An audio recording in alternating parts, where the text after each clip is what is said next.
to How I Got Here, the inside stories of startups and innovation in travel and transportation, with your hosts, PhocusWire's Kevin May and Mozio's David Litwak.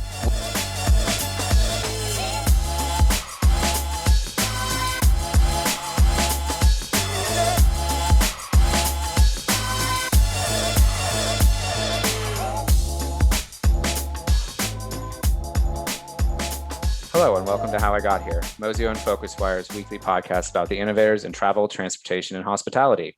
Today we have Dean Donovan with us. Dean is the managing director of DiamondStream Partners. You may not have heard of them, but DiamondStream Partners was responsible for launching Volaris Airlines, helped launch Stellar Labs, a software company focused on global distribution technologies for private aviation, and has made investments in companies like Portside, GPMS International, Elroy Air, and Ampere. Dean epitomizes the type of people I love interviewing on these podcasts because he's been operating behind the scenes with deep industry knowledge for a long time. Thanks for joining us, Dean. Thanks very much, and you're too kind. So we like to start off all these the same way, as you know, which is for us to ask you how you got here. Yeah, so I grew up in the Bay Area and hung around the People's Computer Center in Palo Alto when I was a kid. But when I got out of school, I was very, very interested in automobile production. And so I went to work for a software company that was involved in trying to help improve that facet of the world, manufacturing, and worked in that for a while, and then went to Bain & Company. And at Bain & Company, I got involved in turning around large businesses that were underperforming, that needed a lot of resources and effort. And through that, I again got involved in the auto business. I ran the auto practice for a while, and then got involved in the aviation business, which is a very challenging business, and ran the aviation practice. And it was really that latter experience that led me to Volaris, where a former client of mine called me and said, we should really start an airline in Mexico.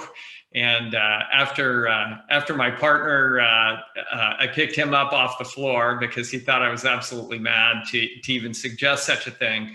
We got into that, and we went and we pitched Taka to be our partners in that deal. And that turned out well, and we founded Volaris, which has been a very successful company. And from there, my career in travel and aviation really got going. Founded a travel analytics company called kmay. And then eventually 5-6 years ago, got involved in exclusively aerial mobility investing, which is what led us to the Stellar investments and some of the other investments that you mentioned. And, one of the reasons that I love being in the aerial mobility industry and the aviation industry is it's really, and it's something I couldn't have predicted 20 years ago, but it's really in the midst of probably the biggest transformation since the 1940s and early 50s, when jet engines became kind of the predominant way of getting people around in the air. So it's an absolutely phenomenal time for the industry, and it's an exciting place to be.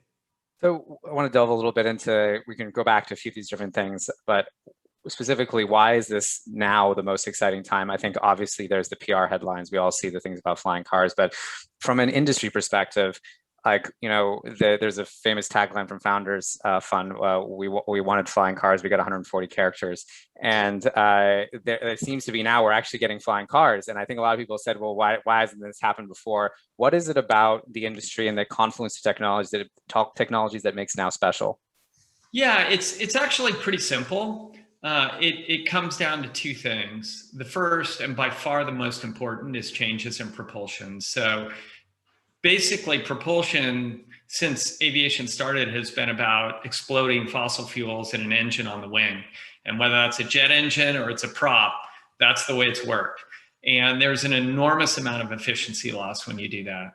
So when you move to electric propulsion, you can get a much more efficient energy conversion, and that makes for a much lower cost aircraft. So, the most efficient turbofan engines are about 65% efficient. But to do that, you need an enormous engine, like the kind of thing that's on a 777.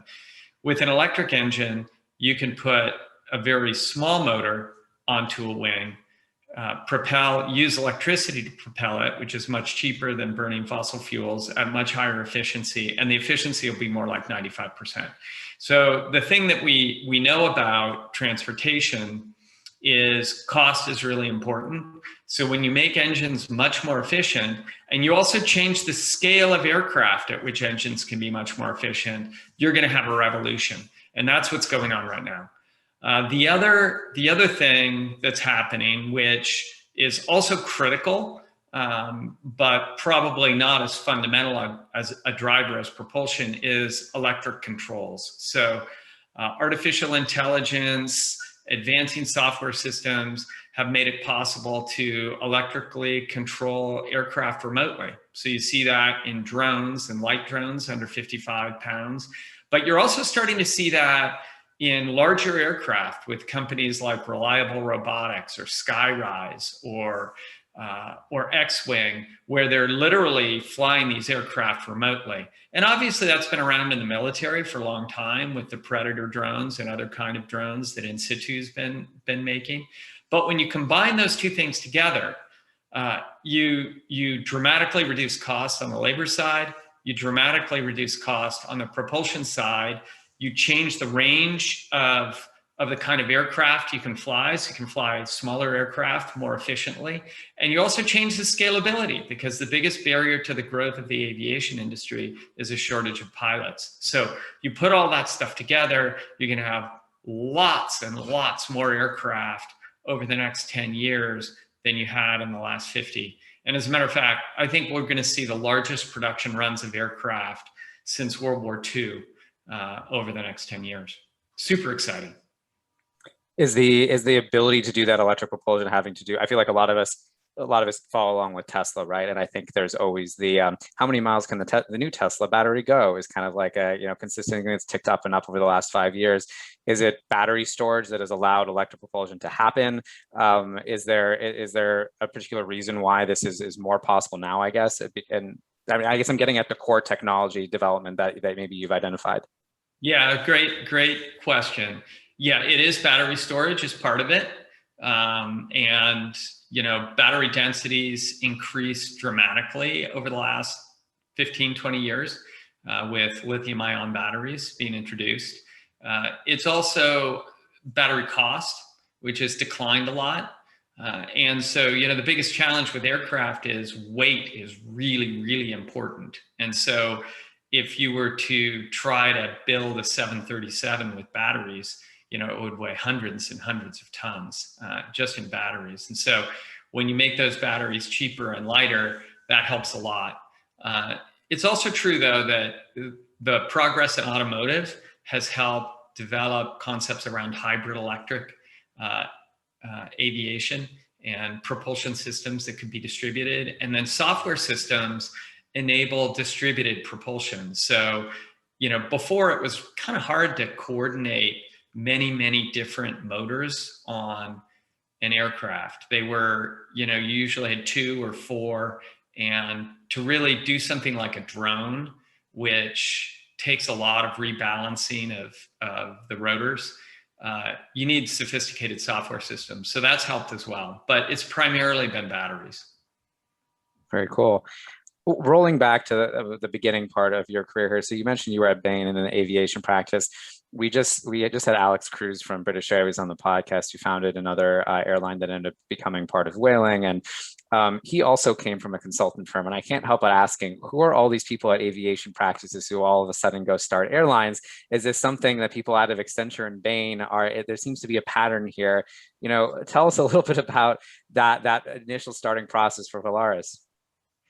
Yeah, so, aviation's a small world, and a lot of people who are on the consulting side in aviation eventually go into the carriers. So, the chief commercial officer, kind of number 2 guy at Volaris, was at Bain. And, if you look in private aviation, for example, Waltzing Matilda is run by the guy who used to run LEK's aviation practice. So there's a lot of movement back and forth. And that's because aviation's an extremely analytical business, right? It's a network business. There's a lot of moving pieces, and it's a very challenging business if you're going to make it profitable. So Consultant skill sets pretty good for helping with that. And there's others who've done it as well. A guy like David Spurlock, who started EOS, is another consultant who was at BCG who did this sort of thing. So I think there's a good fit between the skill sets. In terms of this particular deal, Valaris, how that happened was the aviation practice had helped work with Roberto Crete when TACA had some challenges at the beginning part of the century. And so there were a lot of ex-Bain guys in that business. So when we wanted to go out and start a business, it was kind of like having a family around the table. We called Roberto and said, hey, we think that we should start an airline in Mexico. And he said, well, we're thinking about new opportunities in aviation. And so we went down and we had a 4.5-hour meeting, and literally all the people at the table were connected in some way, which was terrific. It fosters trust. It also means you're all speaking the same language. And at the end of the 4.5-hour meeting, we agreed that we were going to move forward, but not before Enrique Beltranena, who is the current CEO of Valaris, looked at me and he said, Dean, what you have to understand is Mexico is for Mexicans.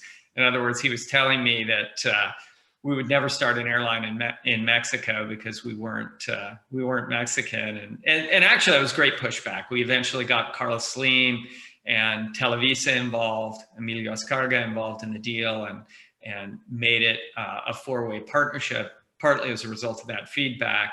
But I did remind Enrique of that in 2018 when he became a Mexican citizen. And he told me, yeah, of course, I was right all along. So anyway, that's kind of how we got that started, and how the aviation practices played a role. I'm interested, Dean. You said when you were telling us how you got here that you mentioned that you were going to go to Mexico to launch a low-cost carrier, and there was some fairly surprised reactions. I mean, how did you persuade people that this was a good idea, and what was it that made you realize that it was a good idea?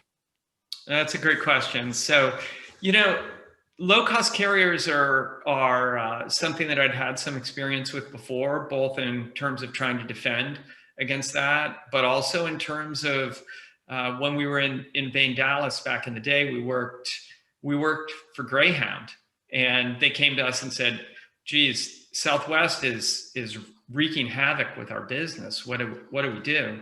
And we looked at the economics of that and said, well, there's not a lot you can do. Aviation costs are coming down faster than bus costs. It's a faster way to get there. So you've got a competitor that's both cheaper and faster. And so that's a pretty compelling proposition. And it's actually, created kind of my framework for thinking about transportation businesses throughout, which is, there's always a premium piece to transportation, but most of the transportation market is about providing a good service at very low cost.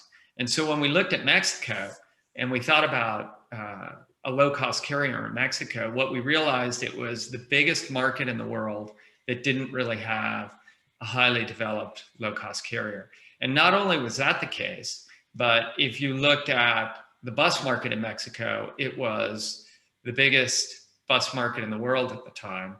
And beyond that, you had a duopoly in the market between Aeromexico and Mexicana that had been owned by the government quite recently, where every year they would raise fares, and the rest of the world, real fares were declining. And every year volume was flat. And in the rest of the year, in the rest of the world, volume was growing by about 1.5 times GDP every year. And so you looked at all of those things and you said, this market needs a low-cost carrier. It has an enormous mode switching opportunity. It's got 2 competitors that are not really oriented towards serving the vast majority of Mexicans. This is an absolute no-brainer. And I think once we got past some of the reluctance around investing in Mexico, and of course at that time, Mexico was not that far from one-party rule. And it did not have the investment reputation it does now. So we had to get over some of those hurdles. But once we got over those hurdles, the investment case was very, very compelling. And part of the way that we got over those hurdles was getting the right Mexican partners into the deal. Yeah. How hands-on or not were you once the airline had actually launched and was operational? Yeah, so we had a great team. I mean, Enrique is an absolutely terrific CEO, and he's got strong opinions, and he's usually right. But one of the great things about Enrique, who we mulled over long and hard about who to get for that role, and finally settled on him because he was really the obvious target. He had been the COO of Taka previously, and we all knew him. One of the things that Enrique is very good at is not only is he a strong leader, but he's actually very, very good at soliciting help from his board. And I always thought that the board at Volaris was a really terrific resource for him. And it worked together really, really effectively, partly because Roberto Creed, I think, is a natural leader in terms of bringing people together in a positive and productive way. And so what that really enabled, kind of that combination between the harmony on the board and the close cooperation and affinity between the board members and Enrique's openness to getting help, led us all to contribute in different ways. And so I turned out to spend an enormous amount of time on the company, especially in the early years, facilitating different things. And I can give you a couple of examples of that if it's of interest. But I wasn't alone. I mean, we had an enormous amount of help from Taka, and then we had a lot of help from Televisa on the media side, and we had a lot of help from Inbursa in other ways. So it was a team effort. It's interesting. David referenced that we spoke to Alex Cruz of British Airways. We also spoke to Ben Baldanza of Spirit Airlines late last year. And one of the things that we were discussing with both of them is how they learned off other low-cost carriers in their markets. So, there was the Southwest and the JetBlues that Spirit was learning from, and there was the EasyJet and the Ryanairs that Alex was learning from. Were you doing the same with what you were doing with Volaris? Were you eyeing what other low-cost carriers around the world had done, or was the market so very unique to Mexico there? No, we absolutely were.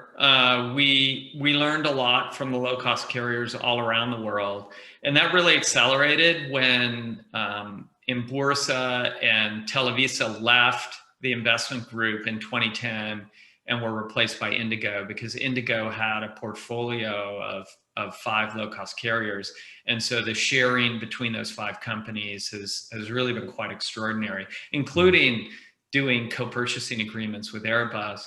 But in the early days, we did the same. So one of the really pivotal points in the early part of the company's development was when we brought Mark Hill down to talk to the management team.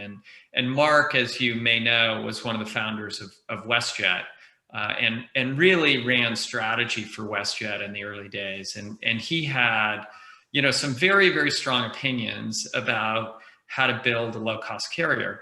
One of them, which we subsequently confirmed in many different ways and by many different people and looking at many different carriers, was play your game and not their game. And so when we started the airline, some of the board members thought that we should focus on the 3 big cities in Mexico.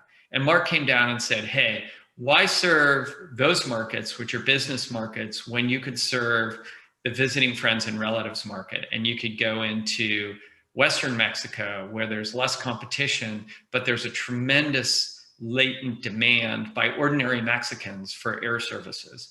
And so, partly in response to his guidance and partly just through a general discussion between the board and the management team, we took that direction. And actually, that was probably the most pivotal decision in the history of the company, because it really got us focused on visiting friends and relatives as the core of the company, and on Western Mexico, which was the fastest growing and most robust part of the Mexican economy, and ultimately, led to the company's success. Interesting. You said something interesting there about how gray lines, costs and bus costs were not decreasing the same cost as aviation were. My syndicate ground control just put some money into a company called Landline, and you might be familiar with them. And what they're trying to do is a kind of co-share bus network. And in the process of doing that research, I came across all this stuff about how the CRJ 200, a regional, aircraft, is being retired in favor of a lot of different other alternatives. France and Germany are banning regional air. It seems like there's an interesting development happening right now in the aviation market, and our theory was that there's an opportunity for buses to come back. But how are you looking at this landscape for the role of different parts of the aviation kind of stack?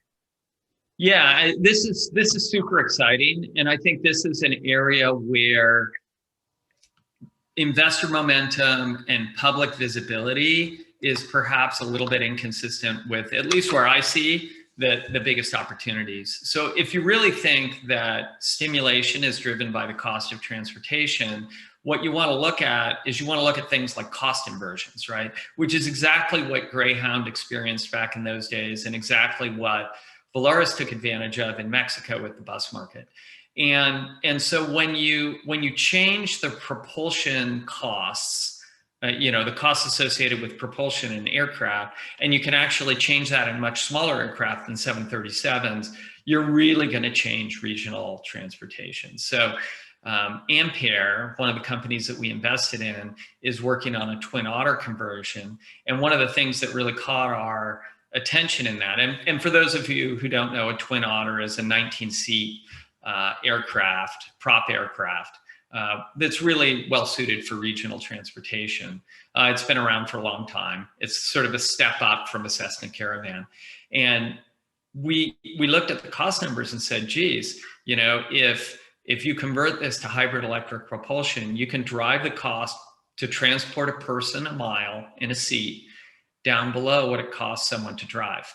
And as soon as you start to see those kinds of economics, you start to create the potential towards switching. Now, if you look at the inner city travel market under 500 miles, between 50 and 500 miles, leave aside commuting for a second. If you invert the costs of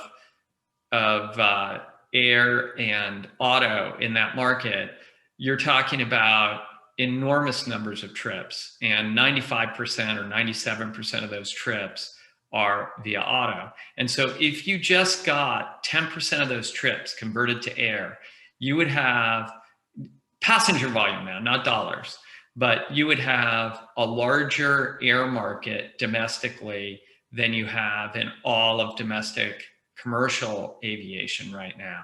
And that is just staggering to think about when you think about how many aircraft would be produced, because these aircraft are smaller, right? They'd be 20 seats or 30 seats instead of 200 seats.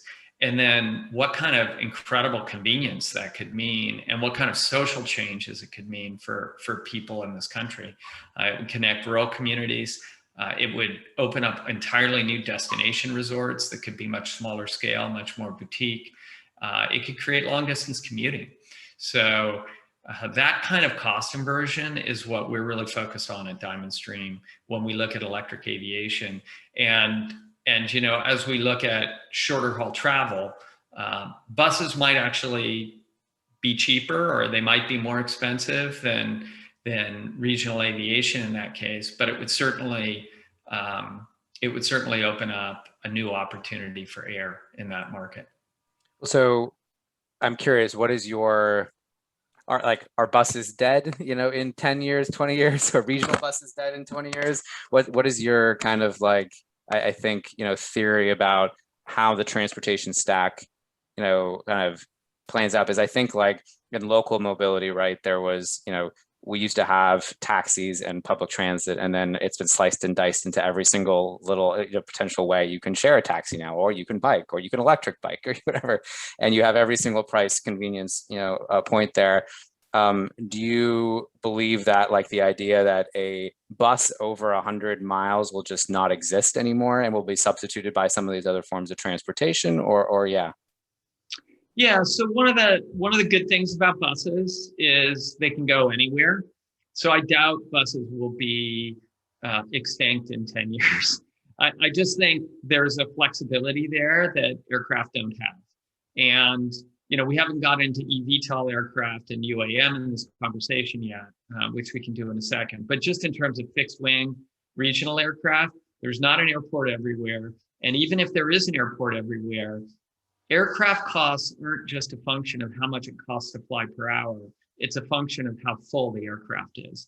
And so if you can't fill the aircraft, it gets expensive fast. And so you have to think about what kind of network would really make sense for the carriers to think about what kind of network would really make sense for the bus carriers. And my guess is there's going to be room for both, because there's just not going to be enough volume on some of these routes that makes sense to fly an entire aircraft into a remote airport, whereby a bus with kind of its enhanced flexibility is going to make sense in some cases. And back in the day, that was exactly the advice we gave to Greyhound. Interesting. I want to rewind a little bit to something you said. You mentioned there were these economic conditions in Mexico, and kind of rewound to a time where you said Mexico had more like almost de facto one-party rule, and it wasn't as positive of a business community. Can you identify anywhere else in the world right now that you think you look at and you go, that place has somewhat similar dynamics? Indonesia, Africa, emerging economies. Is there any place that if you were starting an airline today that you would identify? Yeah, that's a great question, and one that is a tough question to answer. The real question there are there places that have enough regulatory framework and enough regulatory and governmental stability to make that happen?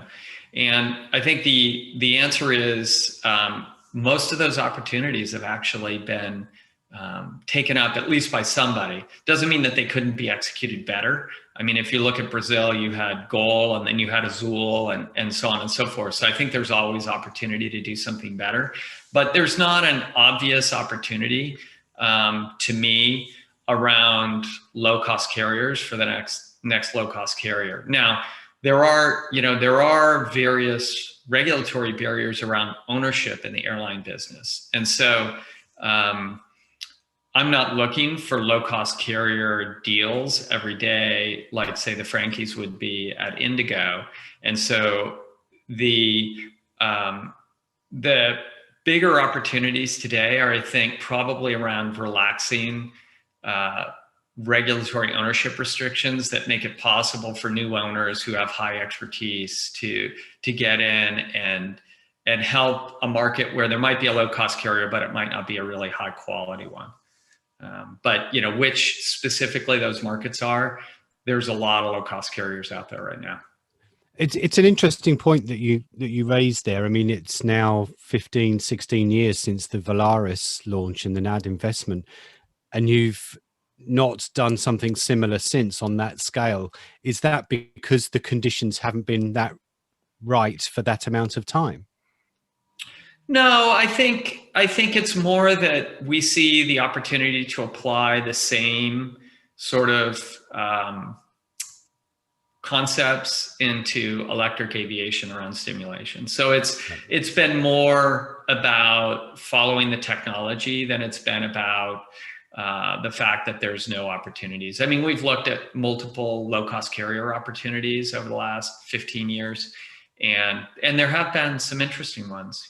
We just have decided to pursue a different path. If we can move on to the electric aviation, as you call it now, then. So I attend many aviation conferences a couple of times a year. World Aviation Festival here in the UK is an excellent conference, but the subject of electric aviation and propulsion and those kind of things is either like a sidebar conversation, or it's not, or it's completely non-existent. And I wondered if we could get your perspective on perhaps why that is, that it isn't, that kind of conversation is yet to move into the mainstream. When you hear executives from some of the biggest carriers in the world talking, they're still, they're still very much talking about merchandising and distribution and all those kind of things, and less about some of the things that are very close to your heart and many others. Yeah, it's interesting, and I'd say the core reason is that the market's emerging, and it's a totally different market than commercial aviation. So, if you think about a commercial aviation market, and you look at kind of the different pieces of it, commercial aviation markets fly into big airports that have 8,000-9,000 foot runways. They go into huge facilities that have massive terminals. They fly large aircraft with turbofan engines that have 180 seats, and 95% of the business is focused on 150 airports. So you look at that, and then you take a look at take a look at where the electric aviation business is. It's really right at the bottom of the market right now. So you've got the light drone business, which is more of an inspection, aerial inspection, photography, and sort of specialized applications. I was looking at a fruit picking application today. So that's really kind of super micro mobility, almost automation replacing farm worker type of thing, that application. But then you look at that on the deployment side for Part 135 aircraft, which is the step down from commercial aircraft, kind of the next operator category down from that. And you're talking about 9-seat aircraft, and you're talking about a lot of freight type of stuff. So freight will emerge first, and then it will probably be regional aviation. And these things are still 2-3 years away. So I think that's why they're not being talked about at commercial aviation conferences. What's happened is there's a whole different set of conferences that have a completely different set of people that are talking about all of those things. And those have proliferated. Now, there is some connective tissue between the two worlds. And so what you see is, for example, investments like the investment that United Airlines made in Archer, where they've decided that the Archer vehicle could be a good connection vehicle for them. So if they fly into SFO, but they want to bring some passengers up to Napa, a 4-seat electric vehicle for premium traffic might make a lot of sense. So they made an investment there. So you're seeing those kinds of investments from the major airlines. And then also on the urban air mobility side, you're seeing the auto companies get into the business. So Toyota is one of the biggest investors in Joby Aviation. And then finally, you're seeing the private aviation guys get connected into some of these regional markets. So Blade, which is a big potential customer for Beta Technologies, is involved in regional aviation and urban air mobility, but they've also pulled in one of the largest private aviation charter operators, JetLinks, into sort of that system of provision for their business. So different kind of world. You got small airports, right? There's 19,000 of them. You've got small aircraft, 9 to 50 seats. You've got a different kind of customer. They're traveling regionally. It's just completely different. Yeah, we interviewed the CEO of Blade last year, and it was very interesting what he had to say. David. Rob. Yeah. So it's funny. I like actually expanding on that a little bit. We spoke to Rob, and their thesis is they kind of want to be the Uber of this kind of like semi-urban / regional network. We're publishing an op-ed actually in PhocusWire, and the premise of it is kind of we're entering a integration phase of mobility away from and leaving the onboarding phase, meaning we've had a lot of spent a lot of time just getting people getting Uber displacing taxi dispatch systems and phones, and now we're going to start integrating them together. And one of the patterns we've seen is the merging of regional, local, and national transportation. And you just mentioned how some of the urban guys are now investing in air taxi stuff, and then also United Airlines is investing in basically air taxi stuff, and they all seem to be dabbling in each other's kind of, they're overlapping now. How do you see this panning out? And Blade is one thesis, one way of looking at it. They're doing stuff from Manhattan to the airport, but they're also doing Manhattan to Miami, and they're one network, the Blade network. What do you see the future of networks are, if not divided by national United Airlines, airline network map, and Uber's, local city map? What does that future network look like? Yeah, so if you look at the commercial network, I think that's the place to start and how it works. The reason that it's focused in 150 airports is that the engines have gotten bigger, the aircraft have gotten bigger, the costs fall when you get bigger aircraft with bigger, more efficient engines. And sometime take a look at the 737 when it first came out versus the 737 today. It had a round engine when it came out, and now it has kind of this oblong engine because the airframe was designed for a different size engine, and it would have been too low to the ground with the size of the modern engines, which is partly, part of the story of the MAX crisis that Boeing had, where, if you put an engine on an airframe that it wasn't originally suited for, you have to compensate in some way. So, those networks run to 150 airports because you can get high load factors and you can get good asset utilization, and you drive down the cost, and that drives up demand. So now if you look at private aviation on the other bookend, you've got a different situation where you've got almost 40% of the flights run empty. And instead of having 10 hours of utilization a day on the aircraft, you have 1 hour a day. And then if you look at the economics behind that, a lot of private aviation ends up having managed aircraft. So an owner lets an operator use that aircraft for some period of time in return for some compensation, which usually actually doesn't fully compensate for the capital cost of the aircraft. And then you look at Uber, way out on the other end of a network management thing, and that's all on demand stuff, but the density is pretty high, and the asset cost is not being fully compensated to the driver. They're really contributing their asset for no significant return on that asset.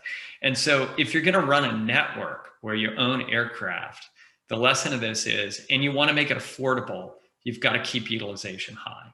So, in my view, and this might be controversial, there are some people out there who are saying, oh, we're going to run this like Uber. And actually, Rob doesn't fall into this category, even though he might say things like that. I don't know, but he actually understands this very well.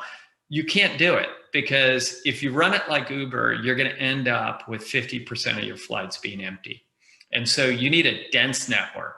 And so what Rob's doing, and I think he's really smart to do this, that he's picking points that he thinks he can run, fairly efficient shuttle services for really short haul routes. And he's just stacking up the aircraft and rotating them through. And that's what gets you load factor and high asset utilization. Regional air mobility is a different thing, because then you're talking about usually fixed wing aircraft, and you're talking about reservations and a different kind of connectivity that isn't really commuter related.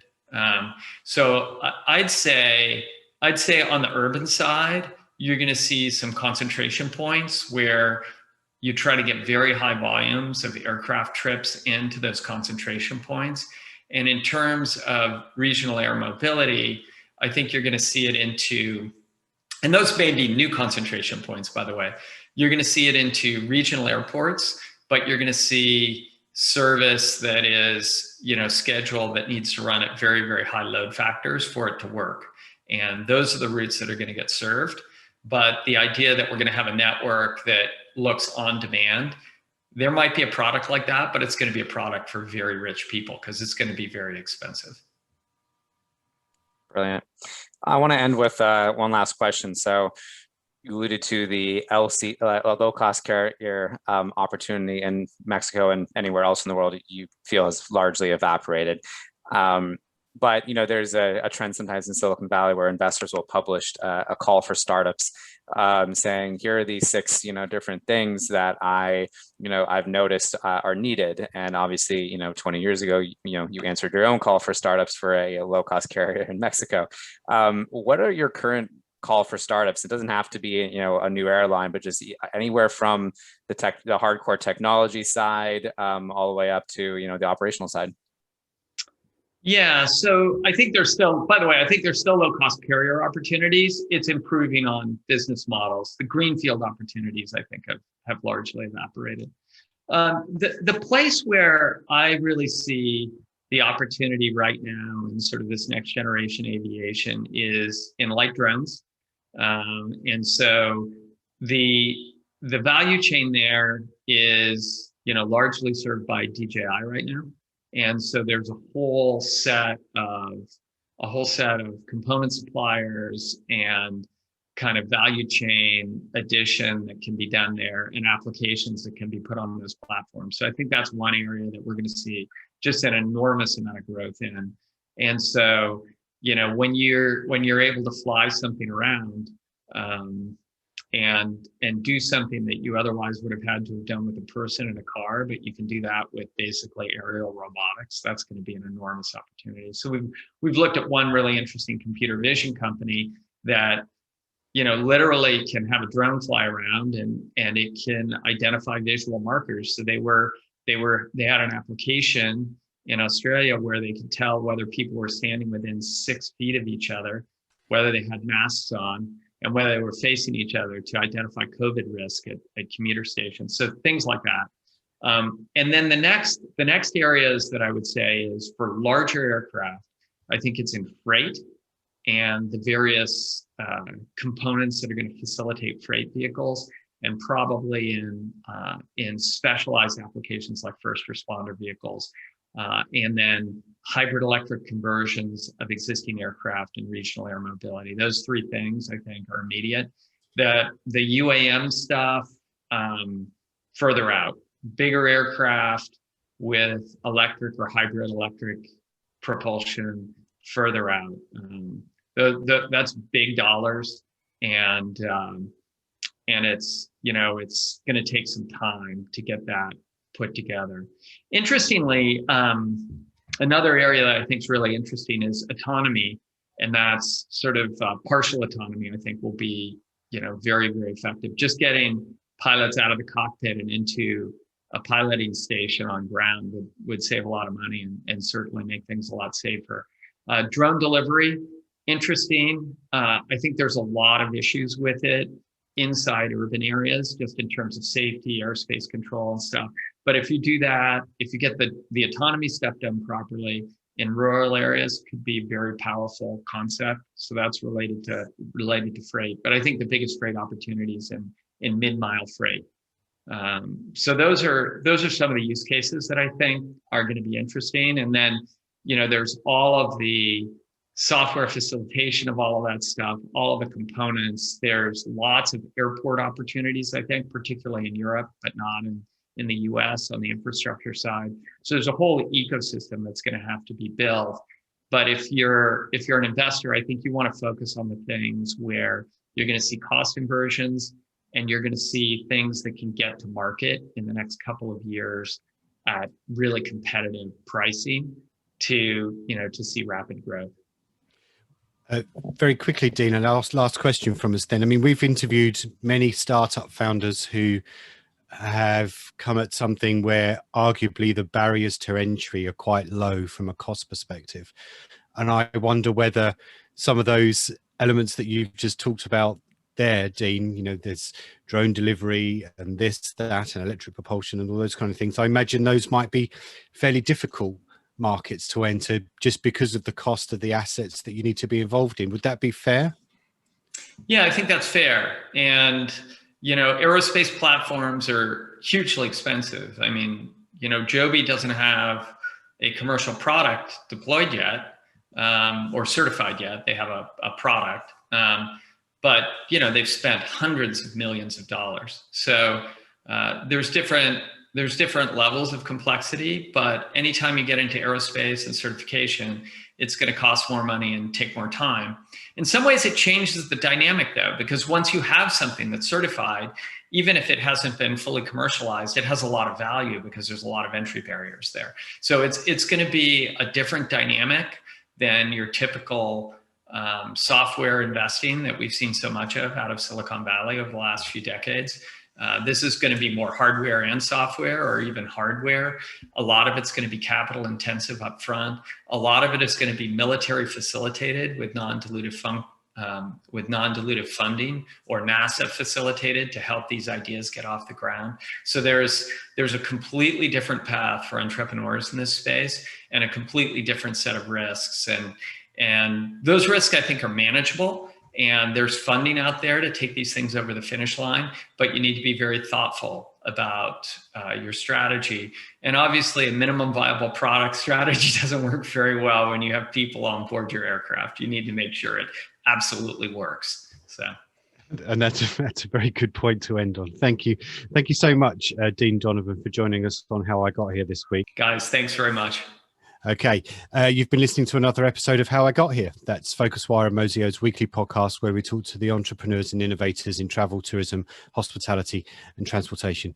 If you're not a subscriber to our podcast, then you can do so very easily by going to iTunes, Google Podcasts, Spotify, all the usual places, and subscribing there. You'll get each episode every Thursday in your inbox. So do that. And once again, thanks ever so much to Dean.